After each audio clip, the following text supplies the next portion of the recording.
Could you explain yourself? I'm sorry. Every time I think that I've seen it all, something else happens. What are you doing? Making a mistake. I don't know who is more shocked, me or him. Explain yourself. Stick your hands on your pockets. My heart's almost beating out of my chest. You've seen our undercover operations, What's going on? but you've never seen this. I just said to myself, you just gotta go in there. Tonight, the stories from inside. That was the first decoy we ever used. The danger. What was this guy up to with all these weapons in his car? What was his plan? The victims. He got my brother Ed the worst. I can't believe he's still out there doing this. The families. Nobody really thinks about the predator's wife or the predator's children. These are all people who have been betrayed. Chris Hansen lifts the curtain on sex crime investigations to catch a predator. 260 men caught in 10 undercover operations in 7 different states. Good evening and welcome to Dateline. I'm Stone Phillips. And I'm Ann Curry. But now, for the first time, you're about to learn what was happening behind the scenes. Tonight, we take you inside these investigations, from the team who tracks the suspects to the man who faces them, Chris Hansen. You'll hear their stories in their own words. Some of it is explicit. So what is it like to catch a predator? So what were you doing with your pants there when you were heading towards the door? My zipper came down, excuse me. We've been doing these investigations for almost 3 years now, and I've interviewed more than 200 potential sex predators. There ain't nothing going on here, dude. And these guys come from all walks of life and all age groups. How can a 13-year-old boy be fit to have sex with a 65-year-old man? Don't you see an issue there? Well, I see nothing wrong with cuddling and caressing. But in the beginning, I had no idea of what to expect. I can still remember the first day of the first investigation.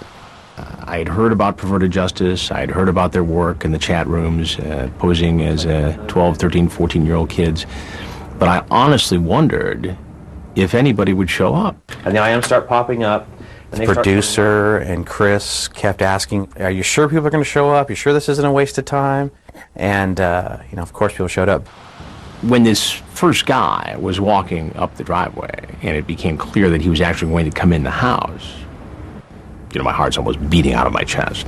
But with each guy who came in, I got a little better at asking the right questions. Hey, how you doing? All right. Did you have a seat? Mm-hmm. I did. You knew what? Exactly what's going on. Just take your hands on your pockets. Oh, you don't have to put them up. Okay, no problem. I wondered, quite honestly, whether or not everybody would just see me and run. Not because they knew I was Chris Hansen with Dateline NBC, but, whether it was the father who came home unexpectedly, or was it the police? I know what's going on. I'm not stupid. It turned out most of the guys stayed and chatted. So you were obviously suspicious in the beginning. Of course I am. I'm always suspicious. Always? Do you do this a lot? No, this is the first time I've actually did show up to see what was going on. And you expect me to believe that? Yes, I do. Do you have children? Yes, I do. And how would you feel if one of your children was 13 or 14 years old, that child was home alone, chatting with somebody on the internet who ultimately came over with no parent at home? How would you feel about that as a parent? I'd be pretty pissed off. During that first day of that first investigation, we had something like 8 guys come in. And it was difficult to keep up because I didn't have it down to a system then. And I'd go to confront him, and I'd say, "You came here for Rachel?" No.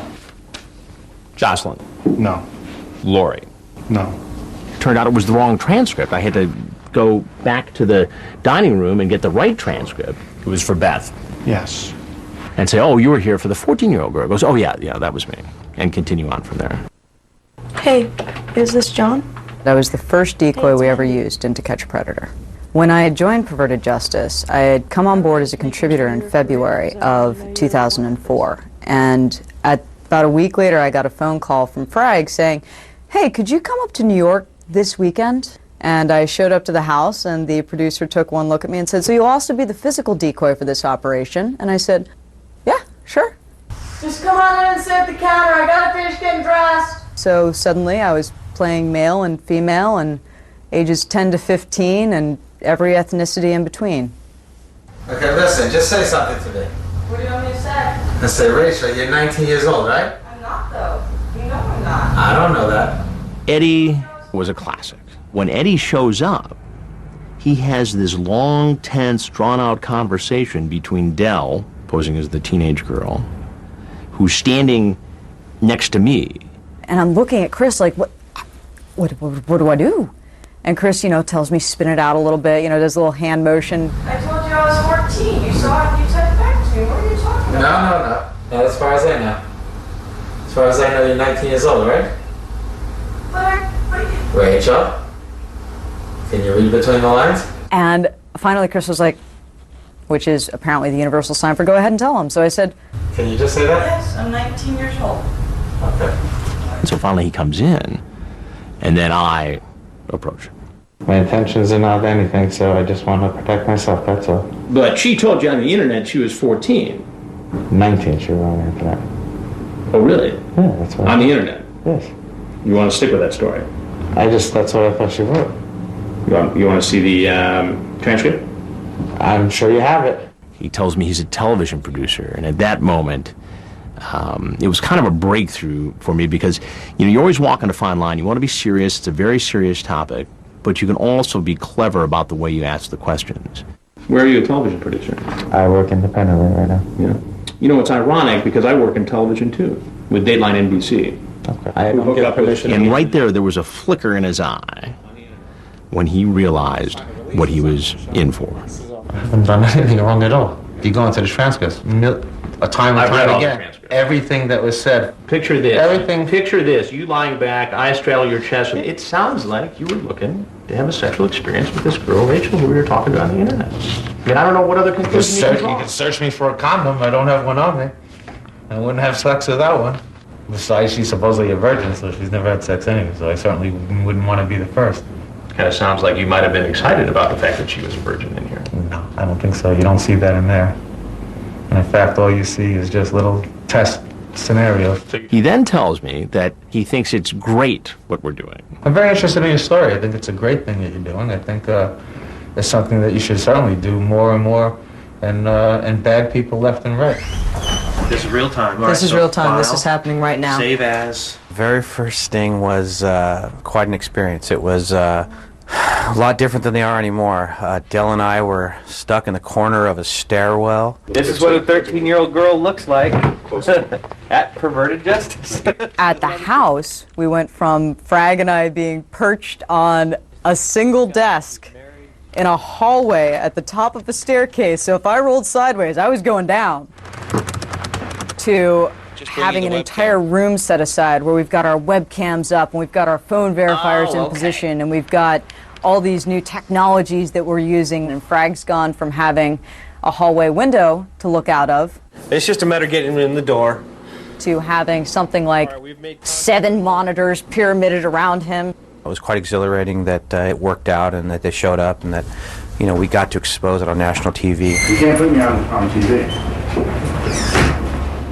Coming up next, suspect after suspect after suspect, and surprise after surprise after surprise. So you just woke up this morning and said, I'm going to get involved in an internet conversation with a 14-year-old boy, go to his house, strip naked, and walk in. When To Catch a Predator continues.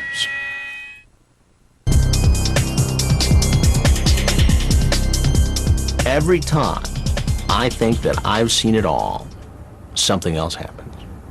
When a guy walks into this house naked, I mean, nobody ever taught me in journalism school that you had to put a towel or a blanket nearby to hand to a naked man so he could cover up so you could interview him.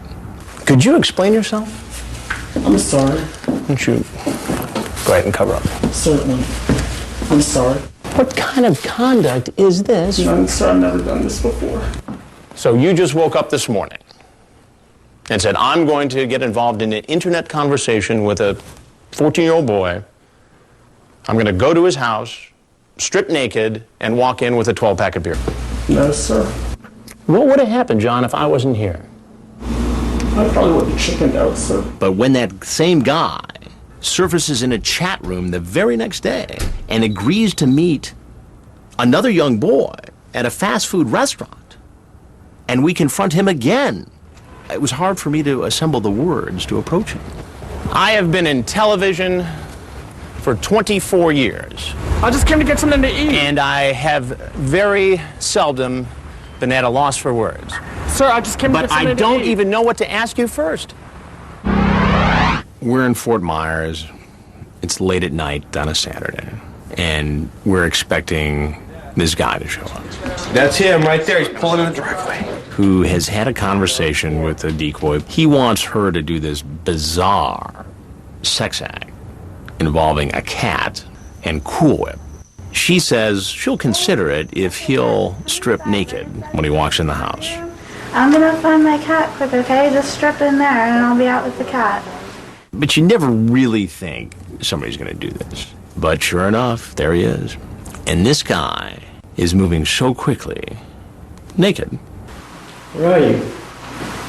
Wait, just take a seat. Have a cookie. I made that because they'll go with the Cool Whip. It was kind of a little surprise. He's got his hand on the door at the same time I've got my hand on the door, and as I open it up, I don't know who is more shocked, me or him. You want to explain yourself? Grab that towel right there, please. Wrap it around yourself, and please sit in that stool. What are you doing? Making a mistake. Making a mistake. I mean, I can only imagine what would have been going on in this house had I not been here. Am I wrong to think that? No, you're not. So what's going to be happening if I'm not here? You're naked, there's a 14-year-old girl, you're chasing a cat around, you've got Cool Whip, and you want this girl to do some sex act with the cat and then you'll have sex with her. Is that accurate? Yes. And I start going through the chat log with him, and he thinks it's funny. And I think it's somewhat nervous laughter. So it's funny? No, I'm just thinking it to myself that this would never happen again. This is something, no. This is not right. So you're promising me right now that you'll never... I'm promising myself that I'm not... Hook up with a 14-year-old girl online, tell her to have sex with a cat, and walk into her house naked. Not even under 19. I'm just, no. I'm promising that to myself, not even to you, this is not good. Would you ever think that would have happened before seeing one of these investigations? I wouldn't. In the very first operation we did with Dateline in Long Island, the most memorable person that I was chatting with happened to be a person who turned out to be a New York City firefighter, Ryan Hogan. Yeah, it's obscene. It's obscene. The interesting thing about Hogan was that for a while he was just about off the hook. He drove by the house and he got scared to come in because there was a Nassau County Sheriff's car parked next door at this real estate office. At the time we weren't working with law enforcement. That just happened to be that there was a marked unit next door, unrelated. Then he gets back on the computer, turns on his webcam, and masturbates in front of somebody, posing as a young teenage girl. That's what got him into trouble. Since he never came into the house, I tracked him down outside the firehouse where he worked. Is this appropriate behavior for a New York City firefighter? No, sir, it is not. For any adult to have this kind of a conversation with somebody who says they're a 14-year-old girl home alone? No, sir, it is not. Then what are you doing, Ryan? I made a mistake at the time. I made the judgment call to correct that mistake. Is there anything else you want to say about this? Yeah, I think people got to use their heads. People should know better. I made a mistake. He was charged and convicted in federal court because of him getting back on, getting comfortable, and exposing himself to who he believed was a child. Hey, you made it. Come on back. How are you? Good, how are you? We're set up in Petaluma, in a very nice neighborhood. This 48-year-old doctor named Maurice Wolin had been chatting online with a decoy posing as a 13-year-old girl. So he comes in and he's clearly nervous, but there's a bit of a conversation between the actress portraying the young teen and the doctor. And my gut was this was going to be one of those situations where the chat would continue between the actress and the doctor, and I would come out and he would probably be one of those guys to stay and talk to me. Pour me a drink. I'm actually going to put on my suit so maybe we can get in the hot tub because it's all warm. But as he's standing at the bar, you can tell he's nervous. He goes to pour himself a drink. Oh, jeez. And it comes out in a big clump, and it spills all over the place, and now he's all flustered. So he's looking for something to wipe up the mess. Do you have a towel? So by this point, the actress is around the corner, standing next to me, next to the sound man, next to the cameraman. Dr. Wolin comes around the corner and sees the sound man, and there's eye contact there. I gotta take off. Sir? And he freaks a bit. And I start to come out. I said, excuse me, I just would like to talk to you for a minute. I need to talk to you for a minute. He hot-foots it through the garage, and of course he's met by Petaluma police. And he knows that he's in trouble. Oh, Get on the ground! On the ground! I wasn't gonna do it! Get on the ground! Get on the ground! Get his keys. I wasn't doing anything. Oh man, I wasn't doing anything. Get his keys. I wasn't doing anything. He talks, says he doesn't want to talk some more. You're in some trouble, obviously. Yeah, I feel like I'm in big trouble, and I feel like I made maybe a mistake, but I didn't do anything. Gets on the phone, calls his wife. Honey, I'm in big trouble. I'll explain. You have to bail me out of the Sonoma County Jail. $30,000 check we'll need. It was a sting operation. I'll explain it to you when you're here. Don't bring the girls. I didn't do anything, but I did something stupid. Probably the most unsettling thing that I've seen, and we've seen a lot of unsettling things in these investigations, but when we were wrapping up our investigation, it was towards the end of the investigation in Fort Myers, Florida, a man showed up for a sexual encounter with a 14-year-old boy, and we're watching on the monitors. He's getting out of the car. He gets out, he goes to the passenger side rear door. Oh, no. Oh, my God. No. He brought his son with him. He's got his child with him. And leads him by the hand as if he were taking him to the zoo. Coming in the back door. And walks in to meet this teenage boy with his son. The house was silent. I mean, there were guys in tears seeing this. And gosh, I don't want to necessarily confront this guy in front of his 5-year-old kid. I don't want to traumatize him further.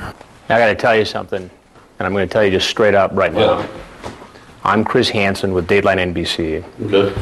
We're doing a story on adults beating children, and since you have your child here, I'm not going to pursue this. Okay. But I think you know what you were doing here, don't you? No, I was just coming to take some lunch.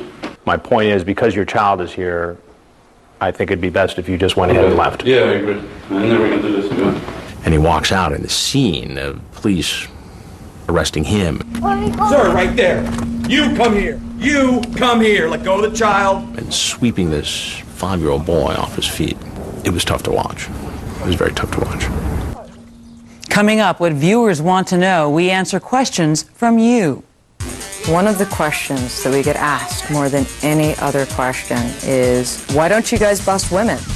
When To Catch a Predator continues.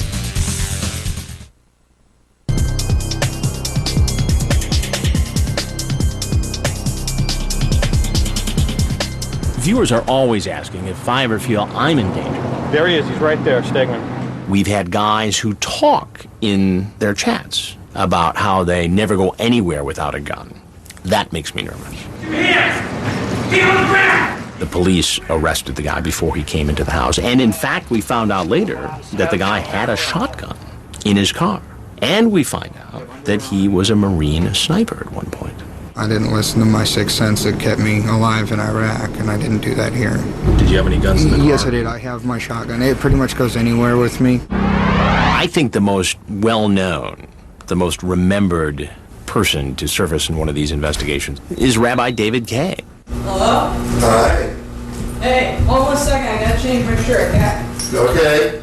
So how can I help you? What are you doing here? Not something good. This isn't good.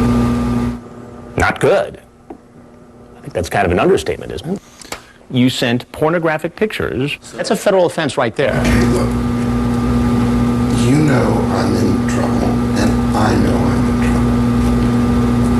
I am not interested in getting any further in trouble. The rabbi has sent a couple of pictures of himself naked, one of him engaging in oral sex with another man.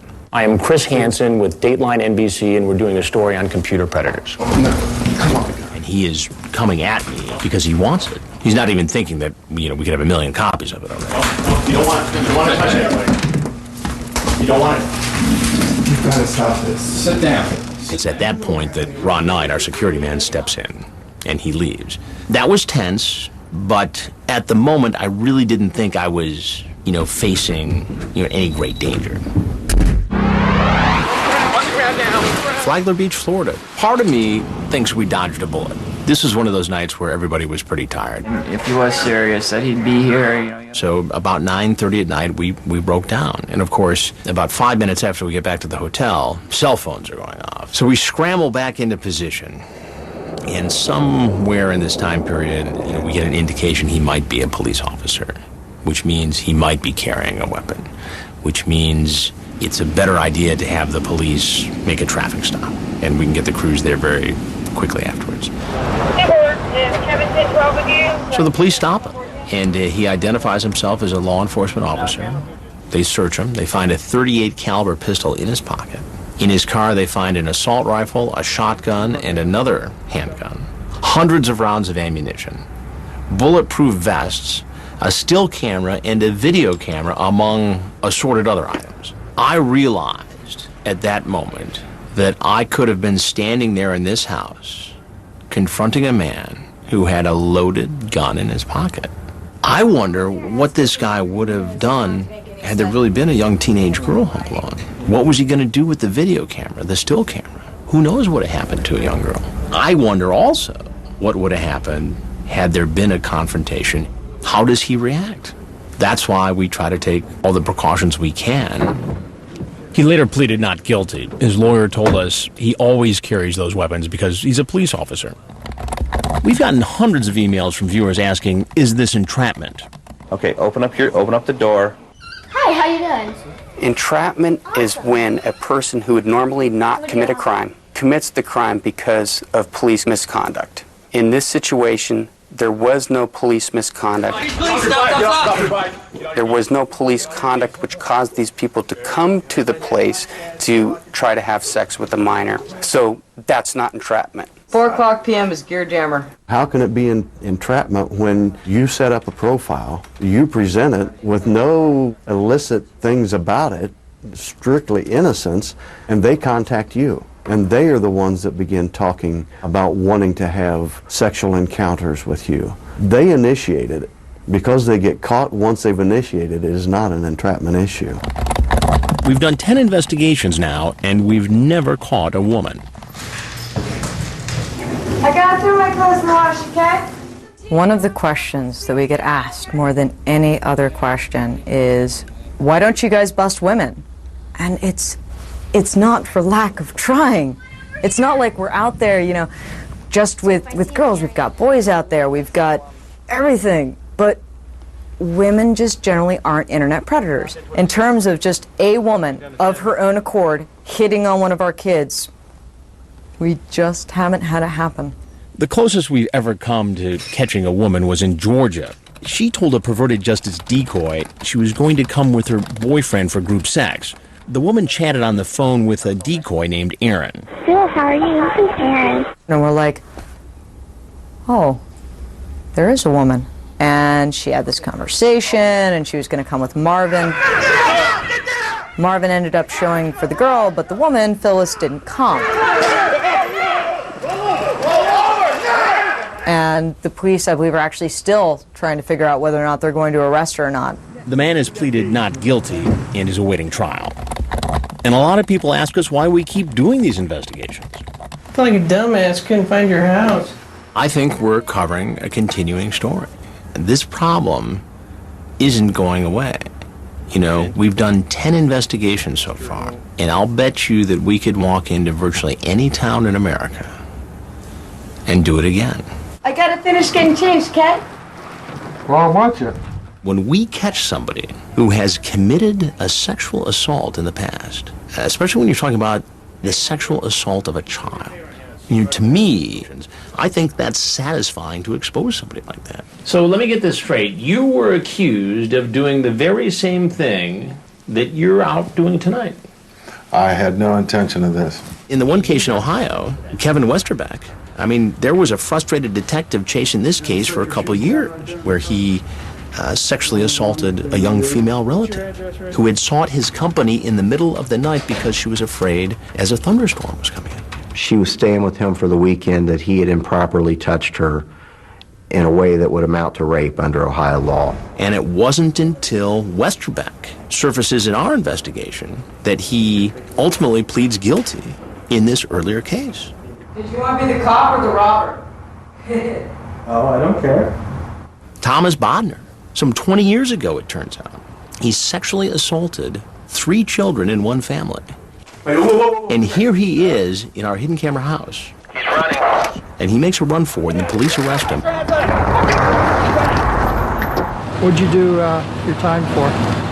What were you charged with? I'd rather not say right there. Well, I'll find out. I just gotta look. I know you were charged. I know you were arrested up in Oregon. Yeah. And that's why you're 290 registered. For molesting a child up there. And we tracked one of the victims down who lived in Alaska. And she tells, I mean, a heartbreaking story about what happened to her and her 2 brothers. I would wake up out of a dead sleep to him French kissing me and touching my privates. It was a devastation to all of us. We still suffer from what he did to us. He got my brother Ed the worst. He's mentally challenged. So I think that he had the worst of the sexual abuse. And I was in the middle, and then my youngest brother got the less of the sexual abuse. It turns out that after serving prison time in that case, he was caught again. Santa Barbara, California, charged with the sexual assault, goes back to prison. And then here he is out again, here to meet someone who he thought was a young teenage boy.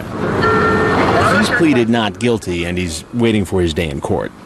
Bodner case involves a possible sentence of 25 years to life because it's a 3 strikes case. We intend to seek that sentence. What that means is he will take his last breath in prison. When we return, more predator suspects arrested and charged. But what happened in court? How do you plead to the indictment? Guilty, Your Honor. When To Catch a Predator continues.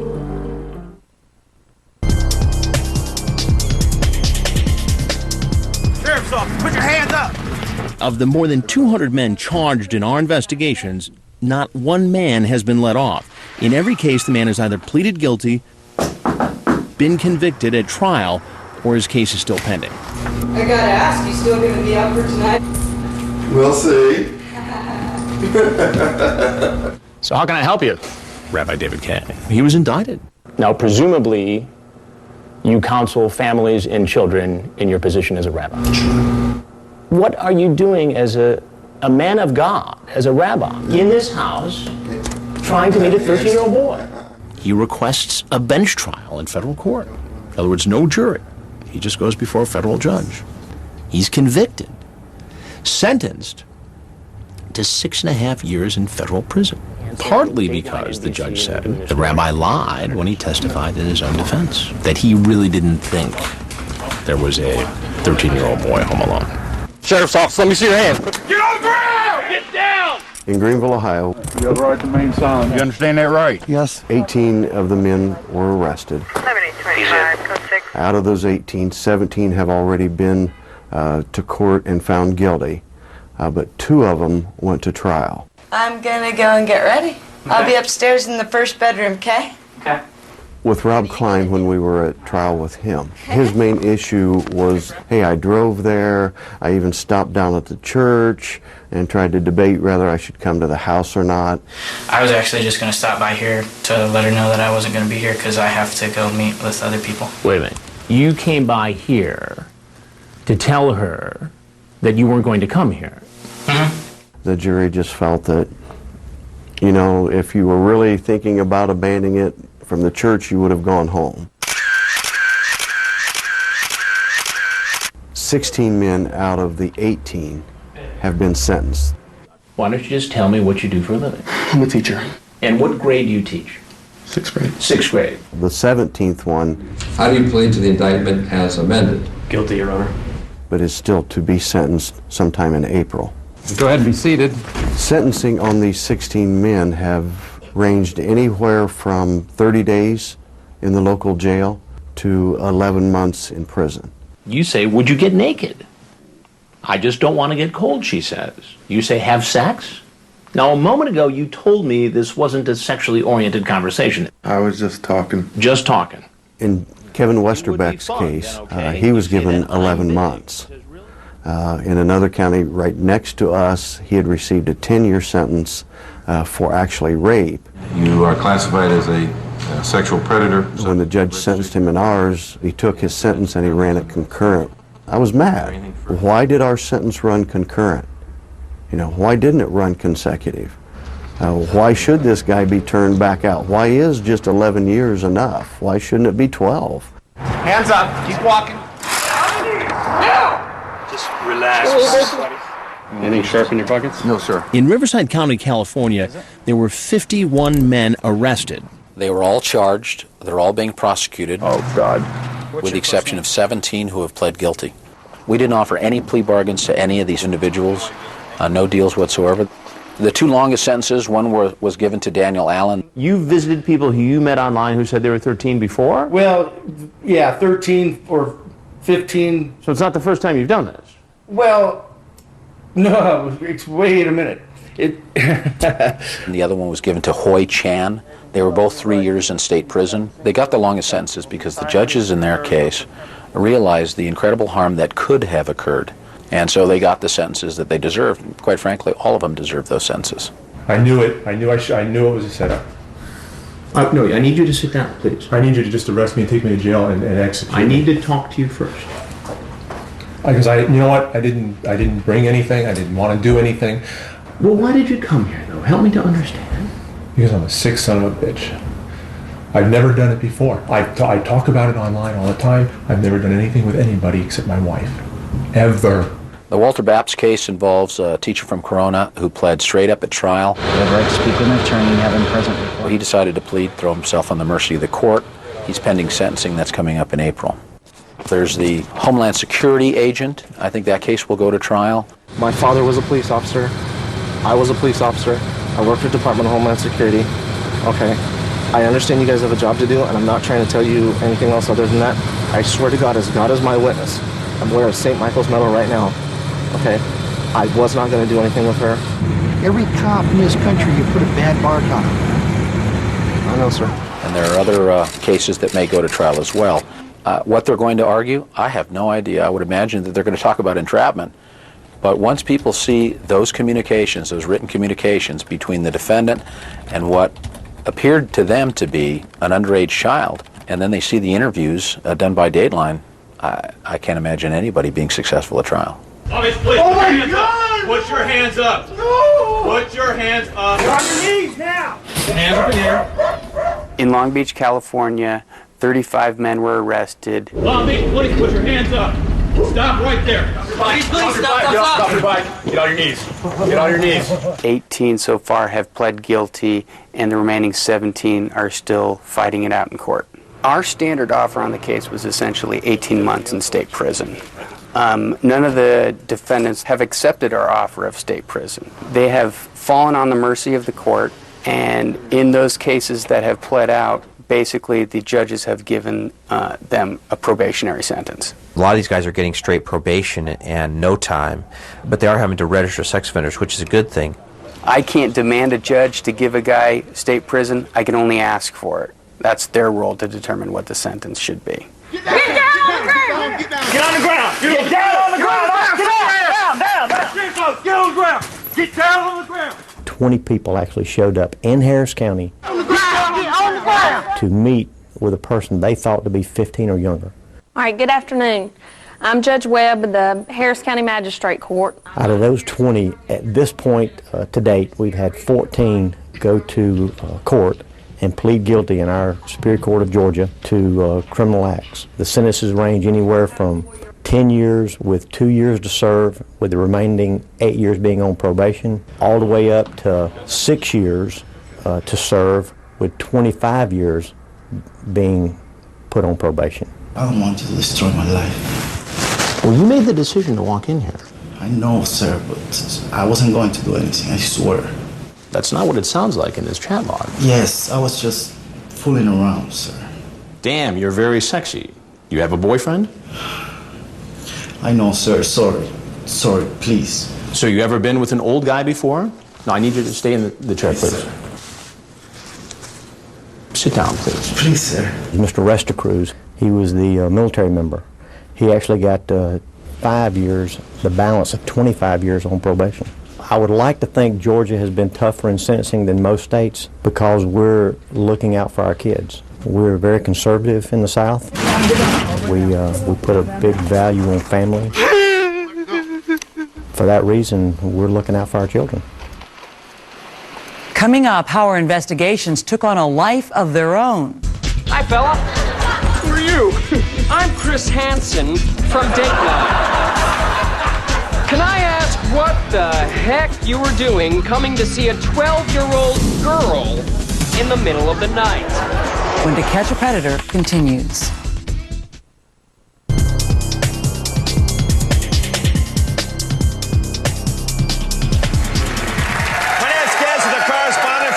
Predator, the hugely popular series on Dateline NBC. Please welcome Chris Hansen.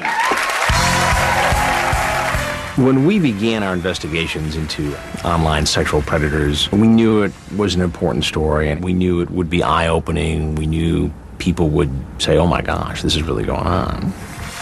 But I had no idea that this thing would resonate with people the way it has. He catches online sexual predators with their pants down. Once I appeared on Oprah, You're about to see why I'm a big fan of Dateline NBC's Chris Hansen. that changed everything. I think you're doing amazing work. You and NBC. We're talking about a woman here who herself was victimized by sexual abuse. And so when she gets on board, it makes a real difference. Don't understand why the guys sit down and talk to you. Well, I don't know why they don't just walk out the door. Why do they sit down and talk to you? It amazes me sometimes. I mean, it's gotten to the point where it's almost like, oh, you're that guy, this is that show, oh, you want me to sit over here? Yeah. When she weighs in on something, she's got a loyal, educated, viewing audience that pays attention. And it makes a difference. I urge every parent in America to tune in. I was invited to testify in front of a congressional subcommittee in Washington. I want to thank our first panel witness, Mr. Chris Hansen, for testifying today about his riveting investigative series called To Catch a Predator. I think they found it eye-opening. I'd like to say that we've had an impact, and I believe, ultimately, it will strengthen laws governing this sort of activity on the internet. Being on Oprah and testifying before Congress has brought a lot of awareness to the issue, and so have all the spoofs that have been done. Hello? We got a call from the Conan O'Brien folks proposing to be a part of a skit for the opening of the Emmy Awards. I'm Chris Hansen with Dateline NBC. Oh, God. Okay, now what do you think? Welcome to another edition of To Catch a Predator. I'm looking for the Emmys. I'm hosting. Hosting? That's what you call it. Yeah, it's my second time. So you've done this before? Yeah, no, I did it one time and I liked it and I thought I should do it again. Of all the predators I've met, this guy, screen name Conebone69, is by far the creepiest. This is kind of, you think it's very easy to explain. Explain it then. Okay.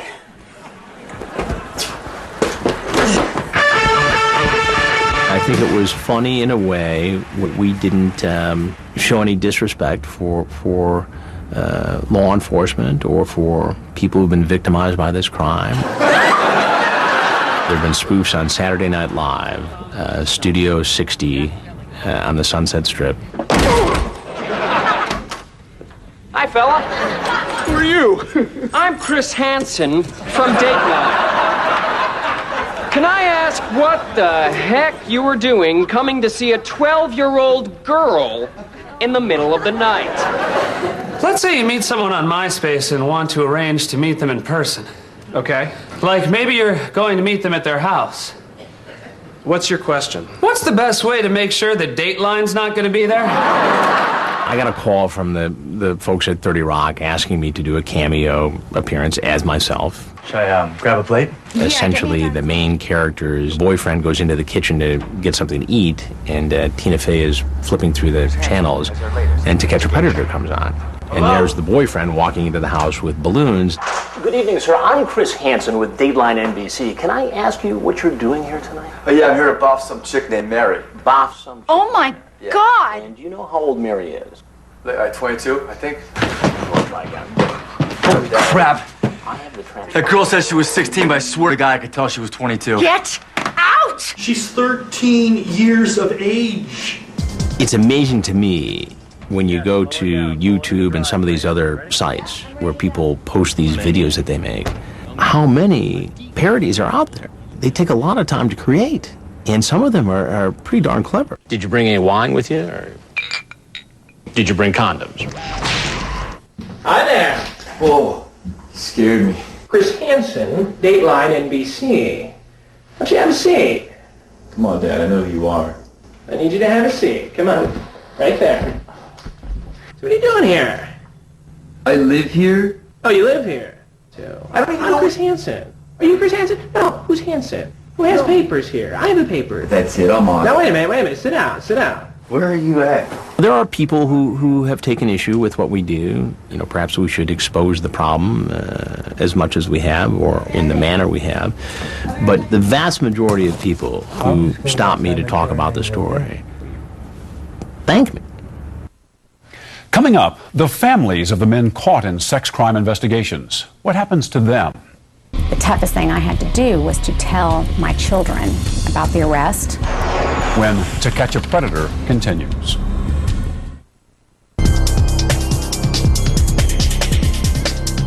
The toughest thing I had to do was to tell my children initially about the arrest. I decided to write a book because I felt there were aspects of this crime that could be better explored in a book form. What happens to the wives and the children of these predators once they're caught. So how did you find out? After I met Darlene Calvin on the Oprah Winfrey Show, I knew that she had to be in the book. The actual charge had to do with traveling with the intent to have sex with minor boys. It turns out that her ex-husband was secretly a member of NAMBLA, the North American Man-Boy Love Association. When I see Chris doing one of his To Catch a Predator shows. Who did you think you were going to meet here? This kid I've been talking to. This kid? My first thought is, wow, somebody is going to have to go tell his wife. I know what that feels like, and it hurts, and it stinks.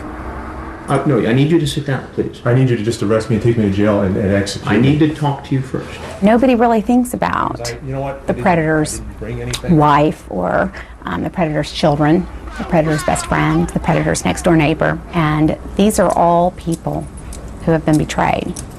And these are all individuals who have to go through their own shock and grief and anger and regrouping and moving on. It will be the judgment order of this court that the defendant be sentenced to the midterm of 3 years in state prison. As we've seen in our investigations, there is a wide range of opinion when it comes to sentencing and treatment for sex offenders.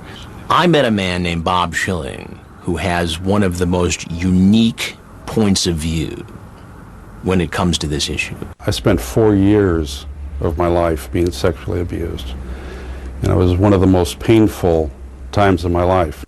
He later became a police officer in Seattle, and he was approached by the chief to work in the division investigating sex crimes against children. And at first, he didn't want to face what had happened to him as a kid.